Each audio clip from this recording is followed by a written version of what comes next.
لیکن یہ کہ اس وقت جو عالم عرب پر صورتحال پیدا ہو گئی اس میں ہمیں کیا کرنا چاہیے، پاکستان کے جو حالات ہیں ان میں کیا مشورے ہیں، اب میں ان چیزوں کے بارے میں آپ سے چند باتیں عرض کروں گا۔ پہلی بات تو یہ ہے کہ مشرق وسطیٰ کے مسئلے میں اس کے پس منظر کو سمجھ لینا چاہیے۔ ہمارے بہت سے احباب جو ہے وہ فوری طور پر وقتی صورتوں کو، جیسے کہ حالات و واقعات ہوتے ہیں، صرف انہی کے اعتبار سے رائے طلائع قائم کرتے ہیں، چیزوں کا پس منظر جو ہے نگاہوں کے سامنے رہنا چاہیے۔ اس صدی کا ایک مختصر سا نقشہ ذہن میں رکھیے، یہ 20ویں صدی کے آغاز کے وقت جسے ہم پورا کہتے ہیں مڈل ایسٹ، بلکہ صرف مڈل ایسٹ نہیں، پورا شمالی افریقہ سلطنت عثمانیہ کا حصہ تھا، خلافت عثمانیہ، لیبیا، الجزائر، مصر، پورا حجاز، یمن، پورا عراق، شام، اور یہ شام ہی کے حصے ہیں در حقیقت، اردن اور لبنان، یہ سب، یہ شام عرب، عراق عرب، یہ پورا علاقہ خلافت عثمانیہ یہ اس کا حصہ تھا۔ پہلی جنگ عظیم میں انگریزوں نے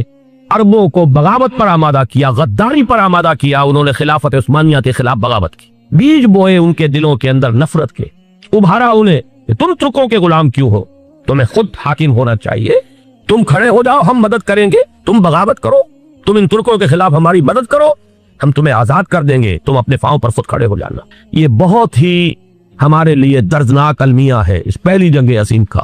کرنل لارنس جیسا شخص، برطانوی استعمار، اور اس کے نتیجے میں عربوں نے بغاوت کی۔ اور اس قدر دردناک بات آپ کو بتا رہا ہوں، میں پہلی مرتبہ جب سن 62 میں حج کے لیے گیا مدینہ منورہ میں، ابھی وہ ریل کے انجن کھڑے ہوئے تھے۔ یہ ترکی کے زمانے میں، سلطنت عثمانیہ کے زمانے میں بغداد سے مدینے تک ریلوے لائن تھی۔ یہ پورا ایک عالم سلطنت عثمانیہ، صرف سلطنت نہیں، خلافت عثمانیہ، پوری ٹرینیں جو ہے ترکوں کی اڑائی گئی،